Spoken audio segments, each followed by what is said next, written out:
أتأمرون الناس بالبر وتنسون أنفسكم وأنتم تتلون الكتاب أفلا تعقلون۔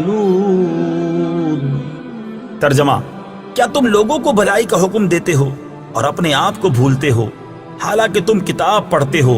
تو کیا تمہیں عقل نہیں؟ أتأمرون الناس بالبر، کیا تم لوگوں کو نیکی کا حکم دیتے ہو؟ تفسیر صراط الجنان میں ہے، یہ آیت مبارکہ ان یہودی علماء کے بارے میں ہے جن سے ان کے مسلمان رشتہ داروں نے دین اسلام کے متعلق دریافت کیا، تو انہوں نے کہا تم اس دین پر قائم رہو، محمد صلی اللہ تعالی علیہ وسلم کا دین حق اور کلام سچا ہے۔ یہ ان یہودیوں کے حق میں نازل ہوئی جنہوں نے مشرکین عرب کو حضور اقدس صلی اللہ تعالی علیہ وسلم کے مبعوث ہونے کی خبر دی تھی اور حضور پرنور صلی اللہ تعالی علیہ وسلم کی پیروی کرنے کی ہدایت کی تھی۔ پھر جب نبی پاک علیہ الصلوۃ والسلام مبعوث ہوئے تو یہ ہدایت کرنے والے حسد سے خود کافر ہو گئے، تو انہیں فرمایا گیا کہ لوگوں کو نیکی کا حکم دیتے ہو اور خود کو بھلاتے ہو۔ یاد رہے، اس آیت کا شان نزول خاص ہونے کے باوجود حکم عام ہے، اور ہر نیکی کا حکم دینے والے کے لیے اس میں تازیانہ عبرت ہے۔ قول و فعل کے تضاد کا نقصان۔ یہاں ایک بات ذہن نشین رکھیں کہ معمولی فساد اس وقت بہت بڑے فتنے اور تباہی کی شکل اختیار کر لیتا ہے جب اس کا ارتکاب کرنے والے خود وہ لوگ ہوں جو دوسروں کو تو بھلائی کا حکم دیتے ہوں، لیکن جب ان کے عمل سے پردہ اٹھے تو معلوم ہو کہ گناہوں کے سب سے بڑے مریض یہی ہیں۔ انہیں یاد رکھنا چاہیے کہ قول و فعل کا تضاد اور خلوت و جلوت کا فرق دنیا و آخرت دونوں کے لیے بہت نقصان دہ ہے۔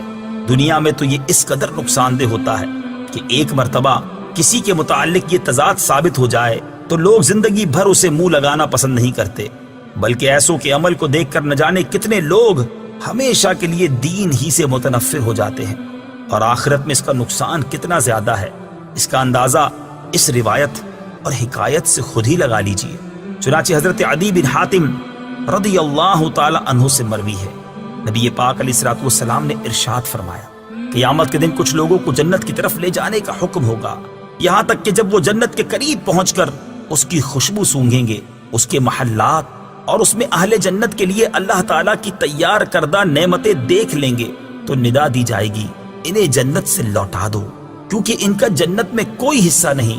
یہ ندا سن کر وہ ایسی حسرت کے ساتھ لوٹیں گے کہ اس جیسی حسرت کے ساتھ ان سے پہلے لوگ نہ لوٹے ہوں گے۔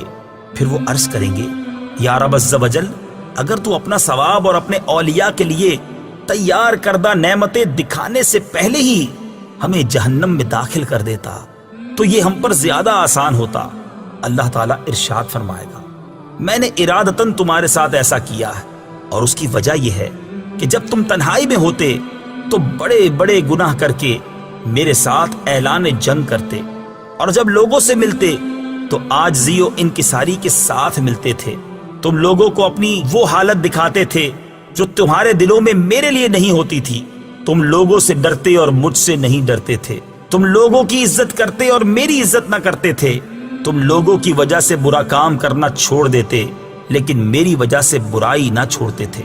آج میں تمہیں اپنے ثواب سے محروم کرنے کے ساتھ ساتھ اپنے عذاب کا مزہ بھی چکھاؤں گا۔ اور حضرت ابراہیم تیمی رحمت اللہ تعالی علیہ فرماتے ہیں، میں موت اور مرنے کے بعد ہڈیوں کی بوسیدگی کو یاد کرنے کے لیے کثرت سے قبرستان میں آتا جاتا تھا۔ ایک رات میں قبرستان میں تھا کہ مجھ پر نیند غالب آ گئی اور میں سو گیا، تو میں نے خواب میں کھلی ہوئی قبر دیکھی اور ایک کہنے والے کو یہ کہتے ہوئے سنا، یہ زنجیر پکڑو اور اس کے منہ میں داخل کر کے اس کی شرمگاہ سے نکالو۔ تو وہ مردہ کہنے لگا، یا رب عز و جل، کیا میں نے قرآن نہیں پڑھا؟ کیا میں نے تیرے حرمت والے گھر کا حج نہیں کیا؟ پھر وہ اسی طرح ایک کے بعد دوسری نیکی گنوانے لگا۔ تو میں نے سنا تو لوگوں کے سامنے یہ اعمال کیا کرتا تھا، لیکن جب تو تنہائی میں ہوتا تو نافرمانیوں کے ذریعے مجھ سے مقابلہ کرتا اور تم نے میرا کچھ خیال نہ کیا۔ بے عمل بھی نیکی کی دعوت دے۔ یاد رہے اس آیت کی مراد واعظ و نصیحت کرنے والوں کو تقوی و پرہیزگاری پر ابھارنا ہے، بے عمل کو واعظ سے منع کرنا مقصود نہیں۔ یعنی یہ فرمایا ہے کہ جب دوسروں کو واعظ و نصیحت کرتے ہو تو خود بھی عمل کرو، یہ نہیں فرمایا کہ جب عمل نہیں کرتے تو واعظ و نصیحت کیوں کرتے ہو، کیونکہ عمل کرنا ایک واجب ہے اور دوسروں کو برائی سے روکنا دوسرا واجب ہے۔